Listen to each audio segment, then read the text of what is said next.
नमस्कार शेतकरी मित्रांनो, ज्यावेळेस आपण गाई व्यवसाय करत असतो त्यावेळेस सगळ्यात मोठा सोर्स जो आपल्याला उत्पन्नाचा असतो तो दूध असतो.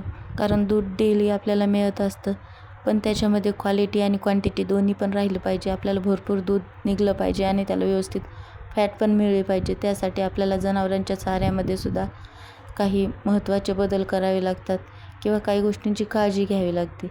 दुधामध्ये 50% पेक्षाही जास्त म्हणजे 80 ते 70 ते 80% हे पाणी असतं. कारण ते वेगळ्या गाईच्या व्हरायटीवरती असतं. काही गाई जास्त फॅटचं दूध देतात, काही कमी. पण त्याचबरोबर ते चाऱ्यावरती सुद्धा डिपेंड राहतं. आपण कुठला चारा देतो किंवा कुठलं त्यांना खुराक देतो त्याच्यावरती सुद्धा ते अवलंबून राहतं. हिरवा चारा, कोरडा चारा, मुरघास किंवा वाळला चारा अशा पद्धतीचं सगळं मिक्समध्ये जर जनावरांना मिळालं खायला तर त्यांचं आरोग्य पण व्यवस्थित राहतं आणि ते आपल्याला भरपूर दूध पण देतात आणि त्यांची तब्येत पण चांगली राहते. तर त्याच्यासोबत आपल्याला खुराकाची सुद्धा व्यवस्थित काळजी घ्यावी लागणार आहे. आपण कोणत्या गाईला किती खुराक दिलं पाहिजे किंवा कोणतं दिलं पाहिजे जे आपल्याला पण परवडेबल राहील आणि गाईलासुद्धा फायदा करून देईल. त्याच्यामध्ये गोळी, भुसा आणि मक्याचा भरडा अशा प्रकारचं खुराक दिलं पाहिजे. त्याच्यामध्ये एक पावडर पण दिलेली जी दुधासाठी वापरली जाते. सोबतच त्याच्यामध्ये भरपूर पाणी टाकून ते भिजायला घालून ज्यावेळेस आपण दूध काढणार आहे त्याच्या आधी 15 ते 20 मिनटं गायला द्यायची, सकाळी आणि संध्याकाळी 2 टाईम. तर ते किती द्यायचं प्रमाण 2 किलोपासून 5 किलोपर्यंत जसं आपली गाय दूध देते त्याप्रमाणे ठेवायचं.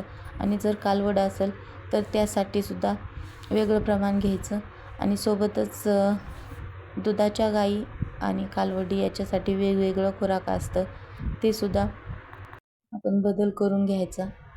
गाई व्यवसायामधलं किंवा चारा घालण्यातलं सगळ्यात चांगलं आणि जास्त सोपं किंवा फायदेशीर म्हणजे खुराक जर आपण 2 टाईमला वेळच्या वेळी भरपूर पाणी घालून जर दिलं तर त्याचा नक्कीच फायदा होतो.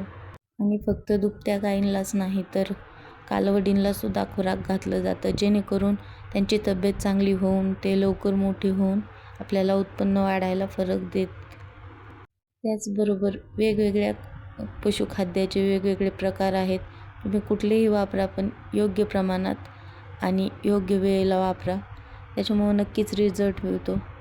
तर हे जे दिसतंय ते इंद्रनील कंपनीचं खुराक आहे, म्हणजे पशुखाद्य आहे. आणि खुराकामध्ये मीठ थोडंसं आणि गुळाच्या पाण्याचा सुद्धा वापर करायचा. त्याच्यामुळं बरेच मोठ्या प्रमाणात कॅल्शियम वाढायला फरक होतो गाईच्या दुधामध्ये किंवा शरीरामध्ये. त्यानेसुद्धा आपल्या गाईला भरपूर फायदा होतो. सोबतच गाईंना चारा देण्याची वेळ निश्चित ठेवली पाहिजे, म्हणजे चारा खाल्ल्याच्या नंतर त्या भरपूर आराम करतील आणि ते पूर्णपणे पचवतील. फक्त खुराक आणि खायला घालण्यापेक्षा ते किती पचलं जातं हे सुद्धा महत्त्वाचं आहे. या सगळ्या गोष्टींची काळजी घेतल्यावरती नक्कीच दूध उत्पन्नात मोठी वाढ होती. आजच्या व्हिडिओमध्ये इथपर्यंतच थांबूया. भेटूया पुढच्या अशाच एखाद्या नवीन आणि माहितीपूर्ण व्हिडिओमध्ये.